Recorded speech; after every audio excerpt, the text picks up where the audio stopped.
ఈరోజే చైత్ర శుద్ధ పంచమి. ఎంతో పవిత్రమైన విశేషమైన రోజు. చైత్రశుద్ధ పంచమిని లక్ష్మీ పంచమిగా జరుపుకుంటారు. ఈరోజు లక్ష్మీనారాయణలు పూజిస్తే సర్వ సంపదలు కలుగుతాయని, ధన కనక వస్తు వాహన ప్రాప్తి సిద్ధిస్తుందని ధర్మసింధు అనే గ్రంథం చెబుతుంది. లక్ష్మీదేవిని ప్రధానంగా ఈరోజు పూలతో పూజించాలి. మరి ఎంతో పవిత్రమైన విశేషమైన ఈరోజు ఈ కథను విన్నా, చదివినా, చెప్పినా, వినిపించినా జన్మల పాపాలు తొలగి కోటి జన్మల పుణ్యం వస్తుంది. సకల శుభాలు కలుగుతాయి. మరి ఆ కథ ఏంటో ఇప్పుడు ఈ వీడియోలో తెలుసుకుందాం. లక్ష్మి అంటే ఐశ్వర్యం. ఐశ్వర్యం కోరుకోని వారు ఉండరు. అందువల్ల అందరూ లక్ష్మీ భక్తులే. ధనం, నగలు, ఆహార పదార్థాలు ఇవన్నీ ఐశ్వర్యం కిందకే వస్తాయి. చైత్రశుద్ధ పంచమిని లక్ష్మీ పంచమిగా మనం జరుపుకుంటాం. ఈరోజు లక్ష్మీనారాయణలు పూజిస్తే సర్వసంపదలు కలుగుతాయని, ధన కనక వస్తు వాహన ప్రాప్తి సిద్ధిస్తుందని ధర్మసింధు అనే గ్రంథం చెబుతుంది. పూర్వం ఒక గ్రామంలో ఒక బ్రాహ్మణ దంపతులు నివసిస్తూ ఉండేవారు. వారికి సంతానం లేకపోవడం వల్ల ఎంతో బాధగా ఉండేది. ఇక ఆ బ్రాహ్మణుడు ఒకరోజు సంతానం కోసం విష్ణుమూర్తి గురించి తపస్సు చేయడానికి అరణ్యాలకు వెళ్లిపోయాడు. అక్కడ అరణ్యంలో విష్ణుమూర్తి గురించి ఘోర తపస్సు చేయసాగాడు.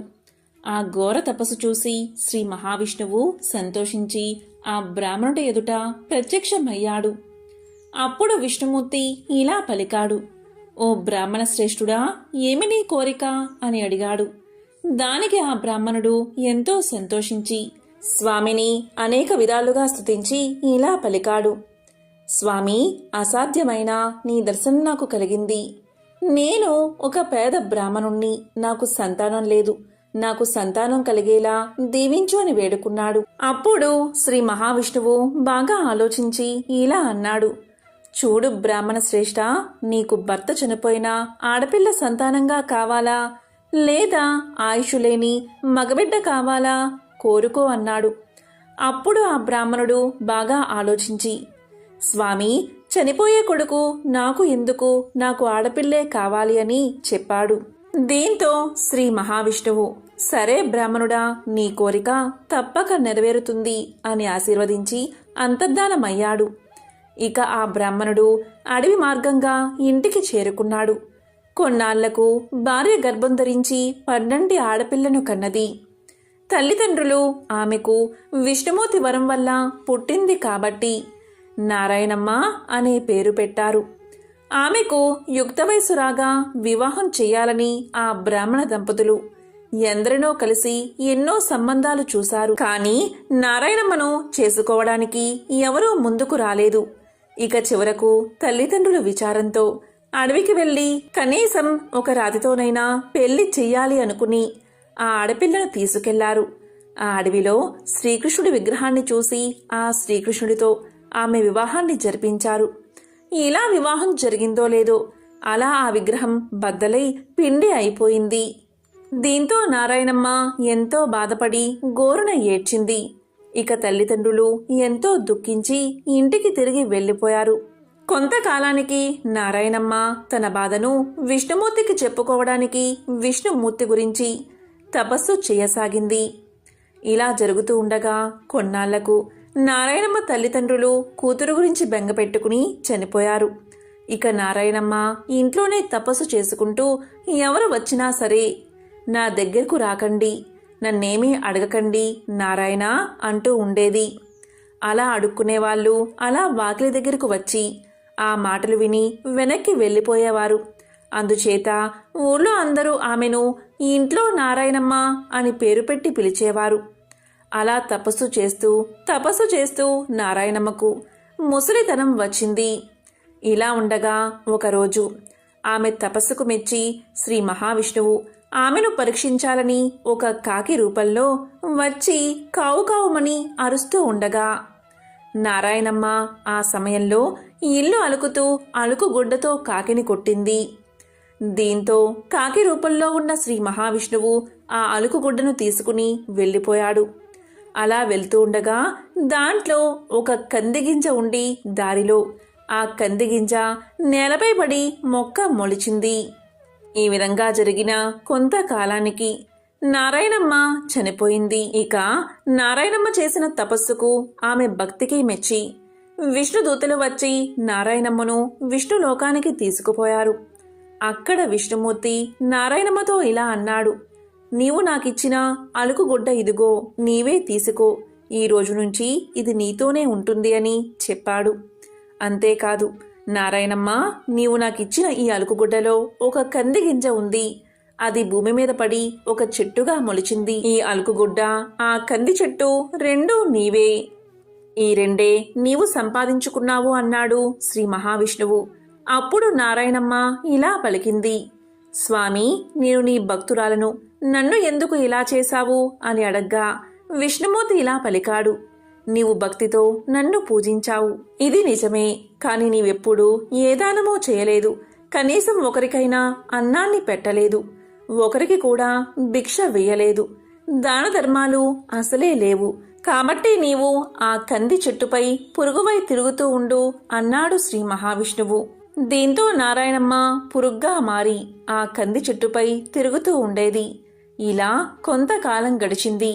ఇక విష్ణుమూర్తి ఆ చెట్టుపై తిరుగుతున్న పురుగు రూపంలో ఉన్న నారాయణమ్మతో ఇలా అంటాడు, చూడు నారాయణమ్మ, నా భార్య లక్ష్మీదేవి చిలుకల ముగ్గుల నోము పడుతుంది. ఆమె నీ దగ్గరకు వచ్చినప్పుడు ఒక బిందువును దారపోస్తే వస్తానని చెప్పు అంటాడు మహావిష్ణువు. దానికి సరే అంటుంది నారాయణమ్మ. ఇక కొంతకాలానికి లక్ష్మీదేవి చిలుకల ముగ్గుల నోము పట్టి నారాయణమ్మను పిలవడానికి అక్కడికి వస్తుంది. ఆ సమయంలో నారాయణమ్మ విష్ణు మహిమతో బంగారు విగ్రహమై ఇంట్లో ఉంటుంది. శ్రీ మహాలక్ష్మి వచ్చి నారాయణమ్మను పిలవగా నారాయణమ్మ ఇలా పలుకుతుంది, అమ్మా లక్ష్మీదేవి, నాకు ఒక బిందువును ఫలాన్ని దారపోస్తే నేను వస్తాను అని అంటుంది. దానికి నారాయణమ్మ ఒప్పుకోగా లక్ష్మీదేవి నారాయణమ్మను తీసుకుపోతుంది. ఇక లక్ష్మీదేవి నోము పట్టి నారాయణమ్మను నీకేం కావాలో కోరుకో అంటుంది. దానికి నారాయణమ్మ, అమ్మా, నీ పాద భక్తి తప్ప నాకేమీ అక్కర్లేదు అనగా లక్ష్మీదేవి ఎంతో సంతోషించి నీకు 5వ తరం ఎప్పుడూ ఉంటుంది అని వరాన్ని ప్రసాదించింది. ఇక నారాయణమ్మ ఎంతో సంతోషించింది. ఈ చిలుకల ముగ్గుల నోమును 5 సంవత్సరాలు పట్టి 5 కేజీల బియ్యం అప్పాలు చేసి ముత్తైదువులకు దక్షిణ తాంబూలాలతో ఇవ్వాలి. ఈ వ్రతకథను ఎవరైతే వింటారో వారికి వ్రత ఫలం లభిస్తుంది. శ్రీ శుక్రవార లక్ష్మీ కథ. పూర్వకాలంలో సుమేధుడు అనే బ్రాహ్మణుడికి 7 కొడుకులు ఉండేవారు. వారందరికీ వివాహాలు జరిగి భార్యలు కాపురాలకు రావడం వల్ల వేరింట కాపురాలు చేస్తూ ఉన్నారు. ఒకరోజు పొద్దుట శుక్రవారపు మహాలక్ష్మి లోక సంచారం చేస్తూ ఆ బ్రాహ్మణుడి కోడళ్ల ఇంటికి వెళ్ళింది. ఒక కోడలు పొద్దుటే పిల్లలకు భోజనం పెట్టి తాను కూడా తింటూ ఉంది. ఇది చూసి శ్రీ శుక్రవారపు మహాలక్ష్మి ఎంతో బాధపడింది. ఇంకొక కోడలు పాచి వాకిటిలో పేడ వేసుకుంటూ ఉంది. మరొక కోడలు పాత గుడ్డలను పెడుతూ ఉన్నది.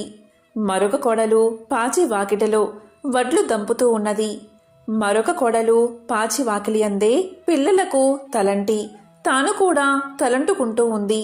ఈ విధంగా 6 కోడళ్ళు చేయడం చూసి శుక్రవారపు మహాలక్ష్మి వారి ఇళ్లకు వెళ్ళక పెద్ద కోడలు ఇంటికే వచ్చింది. పెద్ద కోడలు ఆ సమయంలో ఇల్లు అలుక్కుని వాకిట కల్లాపు చల్లి స్నానం చేసి పసుపు రాసుకుని బొట్టు పెట్టుకుని కట్టుకున్న బట్ట భర్తకు ఇచ్చి తాను తలుపు వెనుక కూర్చుని ఉన్నది.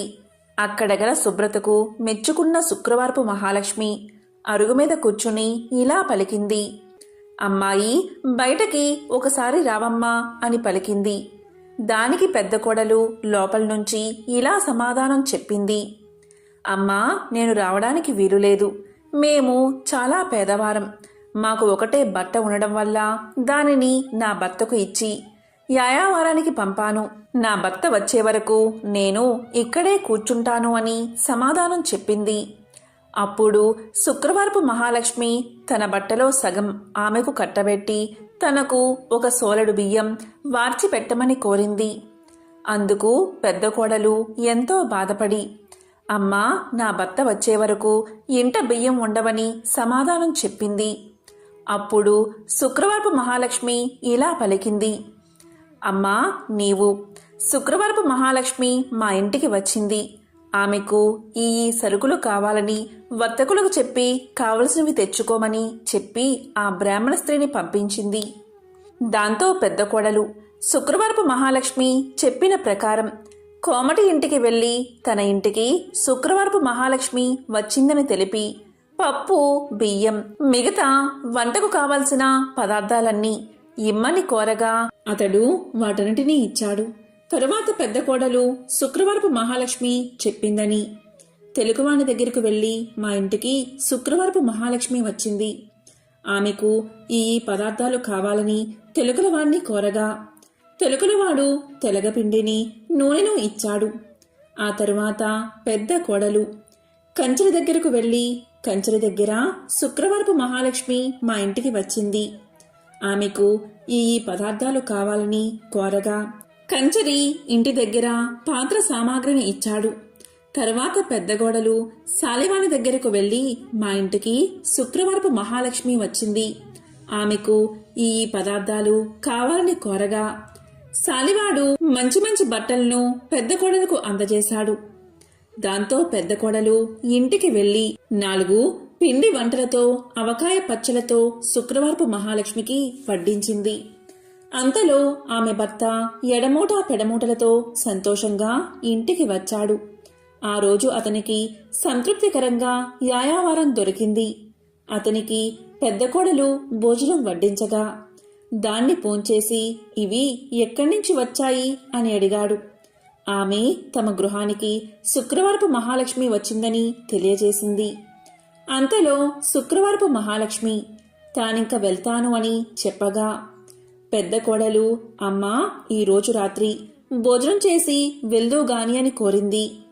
దానికి శుక్రవారపు మహాలక్ష్మి అంగీకరించి రాత్రి భోజనమైన తర్వాత నేను వెళ్తాను అని చెప్పగా అప్పుడా బ్రాహ్మణ స్త్రీ అమ్మా, ఇంత చీకట్లో ఎక్కడికి వెళ్తావు? రేపటి ఉదయమే వెళ్దూగానిలే అని పలకగానే దానికి శుక్రవారపు మహాలక్ష్మి సమ్మతించి నిద్రపోయి కొంత రాత్రికి లేచి తనకు కడుపు నొప్పుగా ఉన్నదని తెలియచేసింది. బయటికి వెళ్లి వస్తానని చెప్పగా అందుక బ్రాహ్మణ స్త్రీ చీకటిలో వీధిలోకి వెళ్లవద్దు అని ఓ మూలన కూర్చోమని చెప్పింది. మహాలక్ష్మి అదేవిధంగా 4 మూలలోనూ కూర్చుని తెల్లవారే వేళకు మాయమైపోయింది.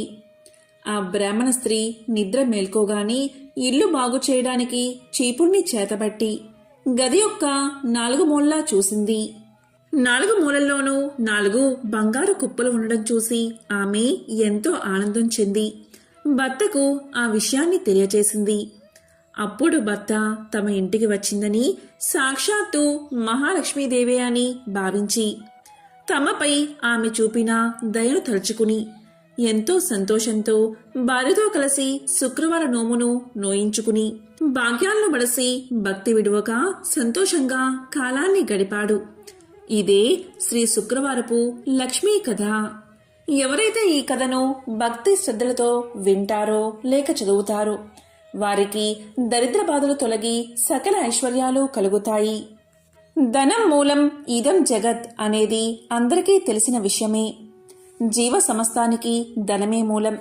ధనం లేకపోతే ఆహారం లభించదు. కాబట్టి అలాంటి ధనానికై ఎల్లరూ శ్రీ ధనలక్ష్మీదేవిని ఆరాధించాలి. ఆమె దయకలవాడే కలవాడు, ఆమె దయలేనివాడు లేనివారిలోని లెక్క. ధనం చాలా విలువైనది, ఇది అందరికీ తెలిసిన విషయమే. కాబట్టి ధన ప్రాప్తికై శ్రీ మహాలక్ష్మీదేవిని ఆరాధించాలి. ధనాది దేవత అయిన ఆ శ్రీ ధనలక్ష్మీదేవిని ఆరాధించి ఆమె అనుగ్రహాన్ని పొందాలి.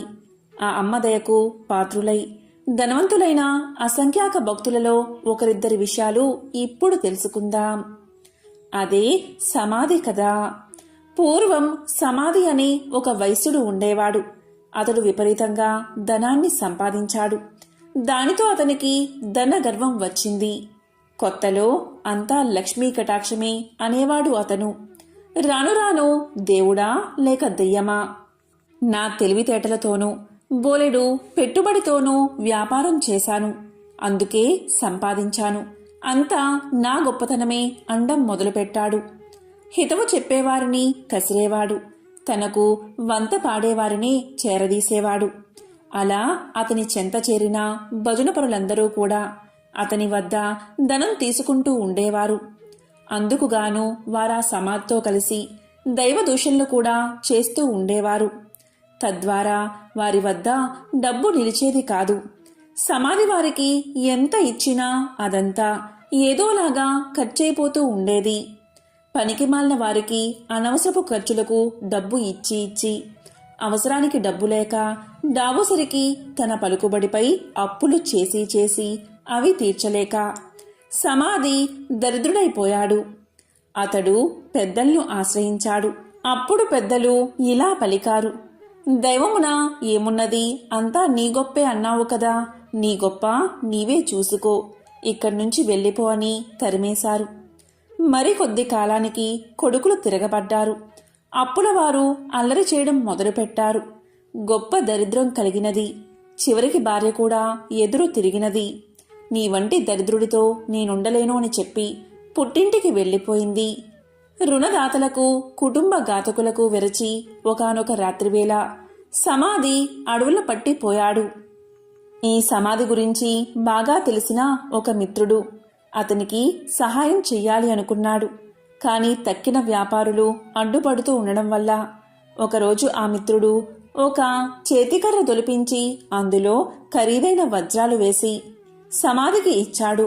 అప్పుడు ఆ మిత్రుడు సమాధితో ఇలా పలికాడు: సమాధి, నీవు దరిద్రంచే బాధపడుతూ ముసలివాడివలే అయిపోయావు. నేను ప్రత్యక్షంగా ధనమిస్తే ఇతర వ్యాపారులతో నాకు గొడవ వస్తుంది. కాబట్టి నీ చేతికి ఊతంగా ఈ కర్రను తీసుకో అని చెప్పాడు. దానికి సమాధి ఎంతో బాధతో ఆ చేతికర్ర తీసుకుని ఆ చేతికర్రతో సంతకు వెళ్లి ఆ చేతికర్రను సంతలో ఎవరో పొరుగువాడికి చవకగా అమ్మేసి దానితో వంట సరుకులు కొనుగోలు చేశాడు. సమాధి చేసింది విని మిత్రుడు ఎంతో బాధపడ్డాడు. సమాధి యొక్క దరిద్రావస్థను ఎలాగైనా తప్పించాలని ఆ మిత్రుడు మరొకసారి సమాధిని పిలిచి ఇలా పలికాడు: సమాధి, ఈ గుమ్మడికాయ తీసుకో అని ఒక గుమ్మడికాయ ఇచ్చాడు. దాని నిండుగా బంగారు కాసులు పోసి ఇచ్చాడు. ఇంటికి వెళ్లి దాన్ని పగలగొడితే ధనం కనిపిస్తుంది కదా అని ఆ మిత్రుడి ఆలోచన. కాని సమాధి ఆ గుమ్మడికాయను వేరొక కూరగాయల వ్యాపారికి అమ్మేసి ఆ చిల్లరతోని ఇంటికి వెళ్లిపోయాడు. మిత్రుడు సహకరించిన ఆ సహాయం పొందక దరిద్రబాధలు భరించలేక సమాధి ఒకరోజు అడవులకు పోవడానికి నిశ్చయించుకున్నాడు. ఇది తెలిసిన అతని మిత్రుడు మార్గమధ్యలో మోహరేలు గుట్ట పోయించాడు. కాని సమాధి ఆ దారికి రాగానే ధనలక్ష్మి కళ్ళలో పడినది. అతని కళ్ళు నలుపుకుంటూ పోయి పోయి మొహరేల గుట్టపై పడి, చీచి, ఎవరో దారిలో రాళ్లగుట్ట పోశారు అని వాటిని అటూ ఇటూ చిమ్మి కళ్ళు నలుపుకుంటూ తన దారిన తాను పోయాడు. అంతా మిత్రునికి చూపి, చూసారా, ధనలక్ష్మి యొక్క అనుగ్రహం తప్పితే ఎలా అవుతుందో, మనమెంత మంచి చేసినా వంచింపబడుచూ ఉంటాడు అని చెప్పాడు. తరువాత సమాధి అడవులకు చేరుకుని తన కష్టాలకై ఏడుస్తూ ఉండగా ఒకానొక ముని అతన్ని చూసి అతని దీనకథను విని ఇలా పలికాడు: సమాధి, కేవలం ధనలక్ష్మిని తూలనాడి ఆమె పూజకు ఆటంకం కలిగించడం వల్లే నీకీ కష్టం కలిగినది. ఇంతకు మించి మరొకటి లేదు. నా మాట విని ధనలక్ష్మీదేవిని పూజించు. ధనం నీకు సమకూరుతుంది.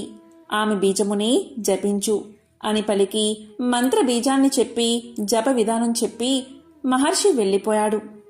సమాధికి మరొక మార్గమేది కనబడకపోవడం వల్ల గతిలేని వాడై ఆ మంత్రాన్ని జపించసాగాడు. అలా చేయగా చేయగా ఒకనాడు అతని భార్య ఆ అడవిలోనే తారసపడినది. పెళ్లి చేశాక భర్త సజీవుడై ఉండగా ఆడది పుట్టింట ఉండరాదు. కష్టమో సుఖమో భర్తతోటే లోకం పొమ్మని ఆమె పుట్టింటివారు తరిమేశారని చెప్పింది. ఆమె తనతో తెచ్చిన స్వల్ప ధనాన్ని సమాధికి ఇచ్చి క్షమించమని కోరింది. అతి త్వరలో దీపావళి రాబోవుచుండడిచే సమాధి ఆదనంతో నగరానికి వెళ్లి తగు సామాగ్రలు కొని అదేవిధంగా పురోహితుడికి క్షమాపణ చెప్పుకుని తనతో పాటు అడవులకు తీసుకువచ్చాడు. దీపావళి రాత్రి యథావిధిగా యథాశక్తిగా ధనలక్ష్మి పూజను చేసుకున్నాడు సమాధి. దానితో సంతృప్తిగా శాంతించిన ధనలక్ష్మి సమాధిని అనుగ్రహించింది. దాంతో పురోహితుడు ఊరిలోనికి పోయి సమాధి ఉనికిని, అతనిలోని మార్పును అందరికీ తెలియచేశాడు. సమాధి మిత్రుడు అలాగే విప్రుడు కూడా దీన్ని సమర్థించారు. అవును, అమ్మవారిని కించపరచడం వల్లే అతనికి ఇటువంటి గతి పట్టింది కాని సమాధి చెడ్డవాడు కాడు అని మరీ మరీ చెప్పగా ఇతర వ్యాపారులు కూడా ఆలోచించి సమాధిని తిరిగి ఊరిలోకి పిలిచారు.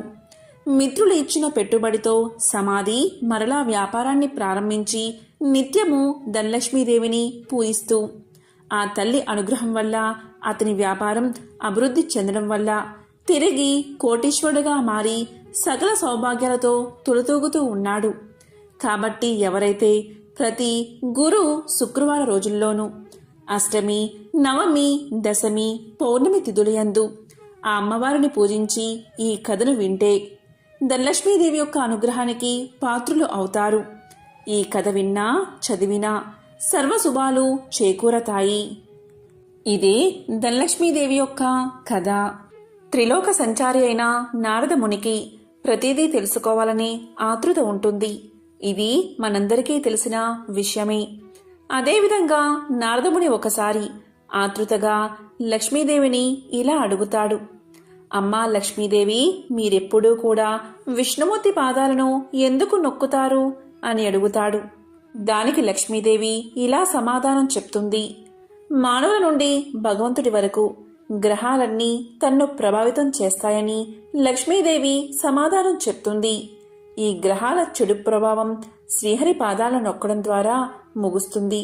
కాబట్టి ఆమె తన శ్రీహరి పాదాలను నొక్కుతుంది అని సమాధానం చెప్తుంది. ఒక మహిళ చేతిలో దేవతల సర్వోన్నతుడైన బృహస్పతి నివసిస్తాడు. రాక్షసుల గురువు శుక్రాచార్యుడు మనుషుల పాదాలలో నివాసముంటాడు. భార్య తన భర్త పాదాలను నొక్కినప్పుడు గ్రహాల యొక్క చెడు ప్రభావాలను నివారించడంతో పాటు సంపద కూడా వృద్ధి అవుతుందని లక్ష్మీదేవి విష్ణువు పాదాలను నొక్కడానికి కారణమని ఆమె ఎంతో సులువుగా నారదుడికి సమాధానం చెప్తుంది. లక్ష్మీదేవి ఐశ్వర్యానికి దేవత, జ్యేష్ఠాదేవి దారిద్ర్య దేవత. ఒకసారి వీరిద్దరికీ ఒక చిన్న అనుమానం వచ్చింది. ఆ అనుమానం ఏంటి అంటే తమలో ఎవరు చాలా అందంగా ఉన్నారో అని. ఈ విషయమై వీరిద్దరూ వాదించుకుంటూ ఉండగా వారికి ఎదురుగా ఒక వ్యాపారి వస్తువు కనిపించాడు. ఇక వాదించడం ఆపేసి ఆ వ్యాపారిని అడిగి నిజం తెలుసుకోవాలి అనుకున్నారు అక్కా చెల్లెళ్ళు. అలా అనుకున్నదే తడవుగా జ్యేష్ఠాదేవి లక్ష్మీదేవిలు అతడి ముందుకు వెళ్ళి నిల్చున్నారు. తామిద్దరం ఎవరమో కూడా అతడికి వివరించి చెప్పారు. ఐశ్వర్య దేవత లక్ష్మీదేవి, దారిద్ర దేవత జ్యేష్ఠాదేవి ఇద్దరూ ప్రత్యక్షమై కనిపించి అలా అడిగేసరికి ఆ వ్యాపారికి నోట మాట రాలేదు. ఇద్దరూ ఒకేసారి కనిపించినందుకు సంతోషించాలో లేక బాధపడాలో కూడా అతనికి అర్థం కాలేదు. విషయమంతా విన్న ఆ వ్యాపారి భయంతో వణికిపోయాడు. ఇద్దరిలోనూ లక్ష్మీదేవే అందమైనదని అతనికి తెలుసు. అయితే నిజాన్ని చెబితే జ్యేష్ఠాదేవికి కోపం వస్తుంది. ఆమెకు కోపం వస్తే తనను ఇంకా పేదవాడిని చేస్తుందని తెలుసు. ఇక లక్ష్మీదేవి అందంగా లేదని చెబితే ఆమెకు కోపం వస్తుంది. ఆమెకు కోపం వస్తే తనకున్న ఈ మాత్రం సంపదను కూడా లేకుండా చేసేస్తుంది. ఏం చేసేది భగవంతుడా అంటూ తలపట్టుకున్నాడు. ఇంతలో ఆ వ్యాపారికి ఒక మెరుపులాంటి ఆలోచన వచ్చింది. ఏదైతే అది అయిందని మనసుకు సర్ది చెప్పుకున్న ఆ వ్యాపారి ఆ దేవతలిద్దరికీ నమస్కారం చేశాడు. వెంటనే ఆ వ్యాపారి ఇలా చెప్పాడు. అమ్మా, ఓ మహాలక్ష్మి, నువ్వు ఇంట్లోకి వస్తున్నప్పుడు నీ అంత అందమైన స్త్రీ భూలోకంలో కానీ స్వర్గలోకంలో కానీ ఎవరూ ఉండరు అని చెప్పాడు. అలాగే జ్యేష్ఠాదేవి వైపు చూసి, అమ్మా, ఓ జ్యేష్ఠాదేవి, నువ్వు ఇంటి నుంచి బయటకు వెళ్తుంటే నీ అందం సొగసు వర్ణించేందుకు మాటలు చాలవు. ఆ సమయంలో నీ అందాన్ని ఎవరితోనూ పోల్చలేము అని సమాధానం చెప్పాడు. ఆ వ్యాపారి ఎవరి మనసులో నొప్పించిన విధంగా చెప్పిన తీరు జ్యేష్ఠాదేవి లక్ష్మీదేవులను సంతృప్తిపరిచింది. అతడు ఇద్దరిని విజేతలుగా నిర్ణయించాడని వారిద్దరూ అర్థం చేసుకున్నారు. దాంతో ఇద్దరూ అతడి నిర్ణయానికి సంతోషపడుతూ అక్కడ్నుంచి మాయమయ్యారు. ఇక్కడ అర్థం చేసుకోవాల్సింది ఏంటి అంటే, జ్యేష్ఠాదేవి లక్ష్మీదేవులు ఎవరికి వారు విజేతలమని అనుకుంటూ వెళ్లారే కాని నిజానికి నిజమైన విజేత ఆ వ్యాపారే. ఎందుకంటే అతడు ఐశ్వర్య దేవత అయిన లక్ష్మీదేవి అభిమానాన్ని పొందడమే కాదు, లక్ష్మీదేవి బద్ధ శత్రువైన జ్యేష్ఠాదేవిని సైతం సంతృప్తిపరిచాడు. కాబట్టి నిజమైన విజేత ఆ వ్యాపారే. లక్ష్మీదేవి అదృష్టానికి శుభానికి సంకేతం, అయితే జ్యేష్ఠాదేవి దరిద్రానికి సంకేతం. పురాణాల ప్రకారం లక్ష్మీదేవి జ్యేష్ఠాదేవులు ఎవరు ఎక్కడ ఉండాలి అనే విషయం గురించి చర్చలు మొదలవుతాయి. ఈ క్రమంలోనే లక్ష్మీదేవి వెళ్లి సముద్ర గర్భంలో దాక్కుంటుంది. సముద్ర గర్భం నుంచి తను బయటికి రావాలని జ్యేష్ఠాదేవి కోరడంతో తాను బయటకు వచ్చి ఏ ప్రదేశంలో కొలువై ఉండాలో తెలియచేస్తుంది. ఈ విధంగా సముద్ర గర్భం నుంచి బయటకు వచ్చిన లక్ష్మీదేవి తాను పసుపు కుంకుమల్లో కొలువై ఉంటానని చెప్తుంది. అందుకే ఏదైనా శుభకార్యాలలో పసుపు కుంకుమలకు అంత ప్రాధాన్యత ఇస్తాము. పెళ్లి పత్రికలకు కూడా పసుపు కుంకుమ రాయడం వల్ల సాక్షాత్తు లక్ష్మీదేవిని ఆహ్వానించినట్లు. ఇలా పసుపు కుంకుమ రాయడం వల్ల ఆ పెళ్లిలో ఎలాంటి ఆటంకాలు లేకుండా లక్ష్మీదేవి కృప నూతన వధూవరులపై ఉంటుందని భావిస్తారు. అందుకే వివాహ ఆహ్వాన పత్రికలకు పసుపు కుంకుమలు రాస్తారని పురాణాలు చెబుతున్నాయి. మనం లక్ష్మీదేవి చిత్రపటాన్ని చూసినప్పుడు ఆమెకు గుడ్లగూప వాహనంగా ఉండడాన్ని చూస్తూ ఉంటాం. లక్ష్మీదేవికి గుడ్లగూప ఎలా వాహనమైనది అనే ప్రశ్న మనల్ని పట్టి పీడుస్తుంది. దానికి సమాధానం ఇప్పుడు తెలుసుకుందాం. ఒకప్పుడు కౌశికుడు అని ఒక గొప్ప విష్ణుభక్తుడు ఉండేవాడు. అతడు గొప్ప సంగీత విద్వాంసుడు. సుమధురమైన తన గాన మాధుర్యంతో మహావిష్ణువుని ప్రసన్నం చేసుకున్నాడు. స్థూల శరీరాన్ని విడిచిన తర్వాత విష్ణు లోకాన్ని చేరుకున్నాడు. శ్రీహరి తన ప్రియభక్తుణ్ణి స్వాగతించి అతని గౌరవార్థం అంతరంగిక సంగీత సభ ఒకటి ఏర్పాటు చేశాడు. ఆ సభలో దేవర్షి నారదుడికి ప్రవేశం లభించలేదు. తుంబురుడికి సకల మర్యాదలతో స్వాగతం చెప్పారు. తనకు ప్రవేశం లేకపోవడం అటుంచి తన ప్రత్యర్థి అయిన తుంబురుడికి స్వాగత సత్కార్యాలు లభించడం చూసిన నారదుడు ఎంతో మండిపడ్డాడు. అయినా తమాయించుకుని లక్ష్మీదేవి మందిరంలోంచి లోనికి పోవడానికి ప్రయత్నం చేశాడు. అక్కడ కూడా లక్ష్మీదేవి యొక్క చెలికత్తెలు నారదుడికి అడ్డుపడ్డారు. దానితో ఎంతో కోపగించిన నారదుడు మహాలక్ష్మిని శపించాడు. అది తెలిసిన వెంటనే లక్ష్మీనారాయణులు నారదుని ముందు ప్రత్యక్షం అయ్యారు. తమను మన్నించమని వేడుకున్నారు. అప్పటికి నారదుడి కోపం శాంతించింది. తన తొందరపాటుకు పశ్చాత్తాపం మొదలైనది. శరీరమంతా చెమటలు పట్టాయి. కీలరిగి వాత పెట్టడం బాగా తెలిసిన నారాయణుడు చేసిన దానికి సిగ్గుపడుతున్న నారదుణ్ణి చూసి ఇలా పలికాడు. నారదా, నీ కోపం కారణం నాకు తెలుసు. నిజానికి భక్తి జ్ఞానములయందు శీలవర్తములయందు తుంబురుడు నీకన్నా కపటి కాడు, గర్విష్ఠుడు కాడు. కపట భక్తిని ప్రదర్శించేవారు ఎన్ని తీర్థాలు సేవించినప్పటికీ వ్యర్థం. భక్తి శ్రద్ధలతో నన్ను కొలిచేవారికి అవశ్యం వశుడనే. సంగీతం చేత నన్ను చేరవచ్చునని చాటి చెప్పడానికే కౌశిక తుంబురులను నేను సత్కరించాను. నీ శాపానికి ఏమీ బాధపడకు, లోకహితమే జరుగుతుంది, చింతించవద్దు అని చెప్పాడు నారాయణుడు. నారదునికి అప్పటికి జ్ఞానోదయమైనది. ఓ దేవదేవా, నా తప్పులను క్షమించు. అవివేకి వలె ప్రవర్తించాను, నన్ను కాపాడు. తుంబురా, కౌశికుల వలె సంగీతంలో మేటినైతే ఇంతటి విపరీతం జరిగి ఉండేది కాదు కదా అంటూ కట్టెలు తెంచుకుని ప్రవహిస్తున్న కన్నీటి వరద మధ్య నారదుడు నారాయణుడి పాదాల మీద పడ్డాడు. భక్తుని పశ్చాత్తాపం భగవంతుడి హృదయాన్ని కరిగించింది. తన దివ్య హస్తాలతో నారదుణ్ణి పైకి లేపాడు నారాయణుడు. ధైర్యాన్ని చెప్పాడు. సంగీతం నేర్చుకోవాలన్న కుతూహలం నిజంగా ఉంటే తాను చెప్పినట్లు చెయ్యమన్నాడు. ఉత్తరాన మానస సరోవరానికి అవతల ఒక పర్వత శిఖరముంది. దానిమీద ఒక దివాంతం ఉంది. ఆ ఉలూకాపతికి శుశ్రూష చేసి సంగీతంలో మేటివి కమ్మని దీవించాడు నారాయణుడు. దీంతో నారదుడు శ్రీమన్నారాయణుడికి కృతజ్ఞతలు ప్రకటిస్తూ చేతులు జోడించిన నారదుడు సెలవు పుచ్చుకున్నాడు. వెంటనే మనోవేగంతో మానస సరోవరం చేరుకున్నాడు. కమ్మని సంగీతం అస్పష్టంగా వినిపిస్తుంది. తెరలు తెరలుగా వస్తున్న ఆ గాన మాధుర్యాన్ని పట్టుకుని ఆవలగిరి శిఖరం చేరాడు నారదుడు. గంధర్వ, కిన్నెర, కింపురుష, అప్సరసాదులెందరో అక్కడ సంగీతాభ్యాసం చేస్తున్నారు. వారి మధ్య గురు పీఠం మీద దివ్యకాంతులతో ప్రకాశిస్తున్న గానబంధు నారదుణ్ణి చూడగానే వినయంతో ఆసనం దిగి ఎదురు వెళ్లాడు. ఆనందంగా ఆసనం చూపి కుశల ప్రశ్నలు వేశాడు. ఎందుకు వచ్చాడో కారణం చెప్పమని ప్రార్థించాడు. నారదుడు గానబంధు వినయానికి, సంగీత పాఠవానికి ఆశ్చర్యపోయాడు. తనకు తెలియని ఈ సంగీతవేత్త ఎవరని ఆలోచనలో పడ్డాడు. అతడు ఎవరైతేనేం, తనకు కావలసినది సంగీత విద్య. ఉలూకాపతికి నమస్కారం చేసి జపతపాదులకు సాధ్యం కాని శ్రీహరిని తుంబుర కౌశికులు గాన మాధుర్యంతో వశం చేసుకున్నారని, తనకు అలాంటి దివ్యగాన విద్యను ప్రసాదించమని వేడుకున్నాడు. గానబంధు అంటే ఉలూకాపతి. నారదుడి ఆంతర్యం గ్రహించి ముందు తానెవరో వివరించసాగాడు. ఓ నారద మహర్షి, నేను చెప్పేది శ్రద్ధగా వినండి. పూర్వం భువనేశుడు అనే రాజు ఉండేవాడు.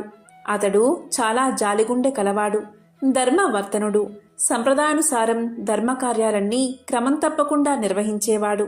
అటువంటి ఉత్తమ పాలకుడు సంగీతాన్ని మాత్రం నిషేధించాడు. ఎవరైనా గానాలాపన చేస్తే మరణశిక్ష విధించమని మంత్రులకు తెలియచేశాడు. భగవంతుణ్ణి కూడా భక్తి గీతాలతో స్తుతించకూడదని చాటింపు వేయించాడు. ఒకరోజు హరిమిత్రుడు అనే భక్తుడు రాజు ఆజ్ఞను మర్చిపోయి భగవంతుణ్ణి కీర్తిస్తూ గానం చేశాడు. ఆ గాన మాధుర్యంలో మునిగిపోయిన ప్రజలు కూడా పాడకూడదు అన్న విషయాన్ని మర్చిపోయారు. వెంటనే రాజభటులు వచ్చారు. హరిమిత్రుణ్ణి రాజు ముందు నిలబెట్టారు. రాజు ఆలోచించాడు. పాడినవాడు బ్రాహ్మణుడు. బ్రహ్మహత్య మహాపాపం, మరణశిక్షతో సమానమైనది రాజ్య బహిష్కరణ. ఇలా ఆలోచించి హరిమిత్రుడి సంపదనంతా స్వాధీనం చేసుకుని రాజ్యం నుంచి వెళ్ళగొట్టాడు రాజు. కాలచక్రం తిరగడం మానదు కదా. కొంతకాలానికి రాజు మరణించాడు. పుట్టిన ప్రతి ప్రాణి గిట్టక తప్పదు. అలాగే గిట్టిన ప్రాణి కూడా పుట్టక తప్పదు. నరుడిగా మరణించిన రాజు గుడ్లగోపగా జన్మించాడు. దివాంద జన్మ కాబట్టి రాత్రులందే ఆహారం సంపాదించుకోవాలి. తిండి ఒక సమస్యగా తయారైనది. పురాకృత దోష ఫలితం కాబోలు. ఒకసారి 4 రోజులైనా ఆహారం దొరకలేదు. ఆకలి దుర్లభమైపోయినది. చివరికి మరణాన్ని ఆహ్వానించాడు. అతడు పూర్వజన్మలో చేసుకున్న సుకృతం వల్ల మరణదేవత యమధర్మరాజు వచ్చి ఎదురుగా నిలబడ్డాడు. ప్రాణం తీయకుండా ఎదురుగా నిలబడ్డ యముణ్ణి చూసి, ధర్మరాజా, ఎందుకు ఈ విధంగా నన్ను బాధపెడుతున్నావు? నేను గత జన్మలో రాజుగా ప్రజలపై ఎంతవరకు దయాదాక్షిణ్యాలు చూపించాలో అంతవరకు చూపించాను.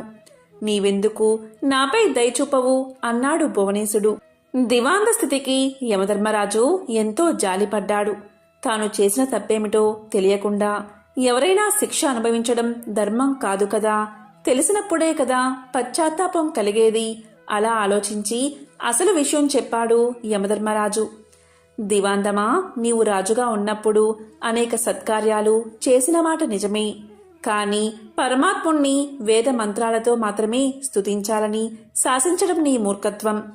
పరమ పావనమైన సంగీతంతో హరికీర్తన చేసిన హరిమిత్రుణ్ణి శిక్షించిన పాపం తక్కువైంది కాదు కదా. ఆ పాప ఫలితం కొండంతై నీకు లభించిన పుణ్యఫలానికి మించిపోయింది. అదే నేడు నిన్ను పట్టి పీడిస్తుంది. విష్ణు భక్తులకు చేసిన కీడు నీకీ అవస్థ తెచ్చిపెట్టింది. దీని నుంచి బయటపడ్డం ఎవరికీ సాధ్యం కాదు. సమవర్తి చెప్పింది విన్నాక, అంటే యముడు చెప్పింది విన్నాక గాని దివాందానికి తాను చేసిన తప్పేమిటో అర్థం కాలేదు. ఏ మార్గంలో అయినా భగవంతుణ్ణి స్తుతించవచ్చు అనే జ్ఞానం కలిగింది.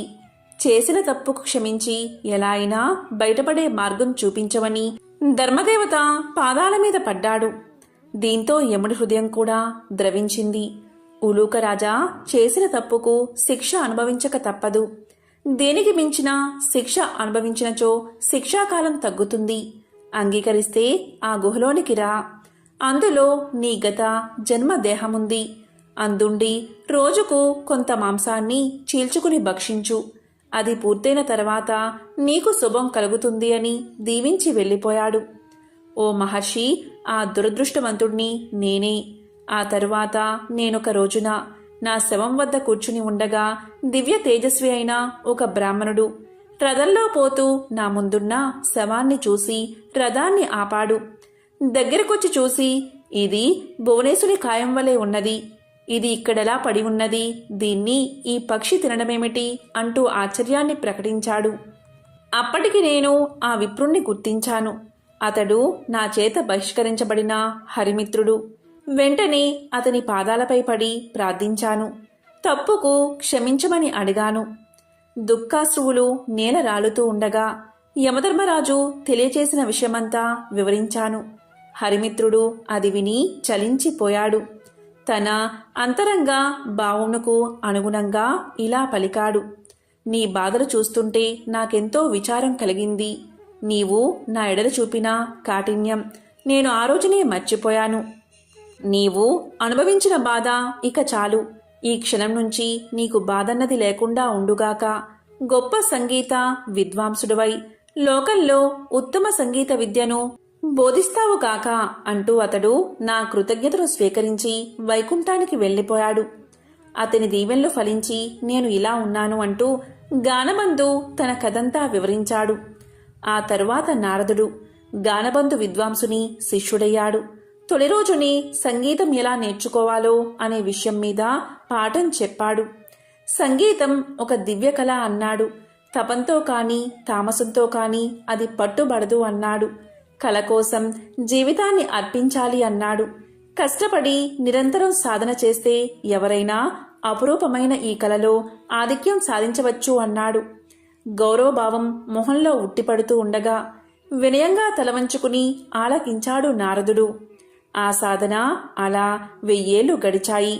కఠోరమైన దీక్షతో నారదుడు 3 లక్షల రాగాలలో మంచి ప్రావీణ్యం గడించాడు. సహపాఠులంతా పొగిడేస్తుంటే సంగీతంలో ఇక తనకు తిరుగులేదనే గర్వంతో ఉబ్బిపోయాడు. అమిత ఆనందంతో గురువును చేరి కృతజ్ఞతలు చెల్లించాడు. గురుదక్షిణ చెల్లిస్తాను, ఏమి కావాలో సెలవివ్వమన్నాడు.